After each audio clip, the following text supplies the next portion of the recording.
ಬೇಡಿಕೆಗಳ ಈಡೇರಿಕೆಗೆ ಆಗ್ರಹಿಸಿ ಪೌರ ನೌಕರರ ಅನಿರ್ದಿಷ್ಟಾವಧಿ ಮುಷ್ಕರ. ಪೌರಾಡಳಿತ ಸಚಿವರು ತವರು ಕ್ಷೇತ್ರದಲ್ಲಿ ಮುಷ್ಕರ ಹಮ್ಮಿಕೊಂಡ ಪೌರ ನೌಕರರು. ಕರ್ನಾಟಕ ರಾಜ್ಯ ಪೌರ ನೌಕರರ ಸಂಘದ ವತಿಯಿಂದ ಬೀದರ್ನಲ್ಲಿ ಬೃಹತ್ ಪ್ರತಿಭಟನೆ. ಬೀದರ್ ನಗರಸಭೆಯ ಕಚೇರಿ ಎದುರು ಪ್ರತಿಭಟನೆ ಕೂತಿರುವ ಪೌರ ನೌಕರರು. ಪೌರ ನೌಕರಿಗೆ ಜ್ಯೋತಿ ಸಂಜೀವನಿ ನೀಡಬೇಕು, ರಾಜ್ಯ ಸರ್ಕಾರದಿಂದ ನೇರ ಪಾವತಿ ನೀಡಬೇಕು, ಸಮಾನ ವೇತನ ನೀಡಬೇಕು, ಹೀಗೆ ಹಲವು ಬೇಡಿಕೆಗಳ ಈಡೇರಿಕೆಗೆ ಆಗ್ರಹಿಸಿ ಮುಷ್ಕರ. ಹೊರಗುತ್ತಿಗೆ ಎಂಬುದು ಜೀತ ಪದ್ಧತಿಯಂತಾಗಿದೆ. ಇದೊಂದು ಮಹಾಮಾರಿಯಂತಾಗಿದೆ. ಏಜೆನ್ಸಿಗಳು ಸರ್ಕಾರದಿಂದ 17,000 ಪಡೆದು ನೌಕರರಿಗೆ 8-10 ಸಾವಿರ ನೀಡುತ್ತಿವೆ. ಆದ್ದರಿಂದ ಸರ್ಕಾರ ಪೌರ ನೌಕರರನ್ನು ರಾಜ್ಯ ಸರ್ಕಾರದ ನೇರ ಪಾವತಿಗೆ ಒಳಪಡಿಸಬೇಕು ಎಂದು ಸರ್ಕಾರವನ್ನು ಒತ್ತಾಯಿಸಿದ ಪೌರ ನೌಕರರ ಸಂಘದ ಅಧ್ಯಕ್ಷ ಪ್ರಭಾಕರ್. ನಾಂದಿ ಆಡಬೇಕಂತೇಳಿ ವಿನಂತಿಸಿಕೊಳ್ಳುತ್ತೇನೆ ಮಾನ್ಯ ಮುಖ್ಯಮಂತ್ರಿಗಳೇ.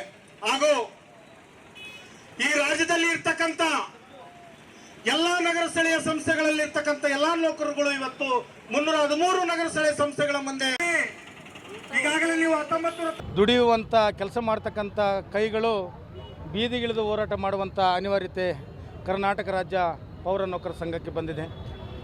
ಇವತ್ತು ರಾಜ್ಯ ಸರ್ಕಾರ ನಮ್ಮ ಮುನ್ಸಿಪಲ್ ನೌಕರಗಳನ್ನು ಮಲತಾಯಿ ಧೋರಣೆಯನ್ನು ಮಾಡ್ತದೆ.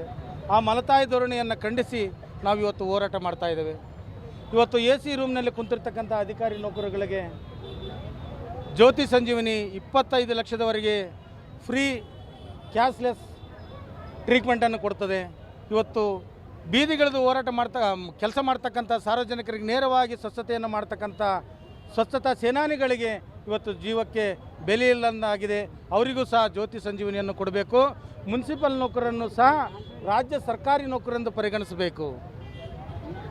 ಎರಡನೇದಾಗಿ ಇವತ್ತು ಏನು ಹೊರಗುತ್ತಿಗೆ ಎಂಬ ಪಿಡುಗು ಈ ಜೀತ ಪದ್ಧತಿಯನ್ನು ತೊಲಗಿಸಬೇಕು. ಇವತ್ತೇನು ಸರ್ಕಾರ ನಮ್ಮ ಜೀತ ಪದ್ಧತಿಯನ್ನು ಮಾಡ್ತಾ ಇದೆ, ಇವತ್ತು ಹೊರಗುತ್ತಿಗೆ ಎಂಬ ಜೀತ ಪದ್ಧತಿಯನ್ನು ತಂದು ಈಗ ನಮಗೆ ಭಾಳ ಒಂದು ದೊಡ್ಡ ಮಹಾಮಾರಿಯನ್ನೇ ನಮಗೆ ಒದಗಿಸಿದೆ. ಯಾಕಂದರೆ ಏಜೆನ್ಸಿ ಮುಖಾಂತರ ನಮ್ಮ ಗುತ್ತಿಗೆ ನೌಕರರಿಗೆ ವೇತನ ಕೊಡೋದ್ರೊಂದಿಗೆ ಇವತ್ತು ಸರ್ಕಾರ 17,000 ಕೊಟ್ಟರೆ ಏಜೆನ್ಸಿಗಳು ಕೇವಲ 12,000, 10,000, 8,000ಗಳನ್ನು ಕೊಟ್ಟು ನನ್ನ ನೌಕರನ್ನು ಶೋಷಣೆ ಮಾಡ್ತಕ್ಕಂಥ ಪರಿಸ್ಥಿತಿ ಎದುರಾಗಿದೆ. ಇವತ್ತು ಏನು ನೀರು ಸರಬರಾಜು ಇರ್ಬೋದು, ವಾಹನ ಚಾಲಕರು ಇರ್ಬೋದು, ಡ್ರೈವರ್ಸ್ ಕ್ಲೀನರ್ಸ್ಗಳಿರ್ಬೋದು, ಲೋಡರ್ಸ್ಗಳಿರ್ಬೋದು, ಹೊರಗುತ್ತಿಗೆ ಅಡಿಯಲ್ಲಿ ಕೆಲಸ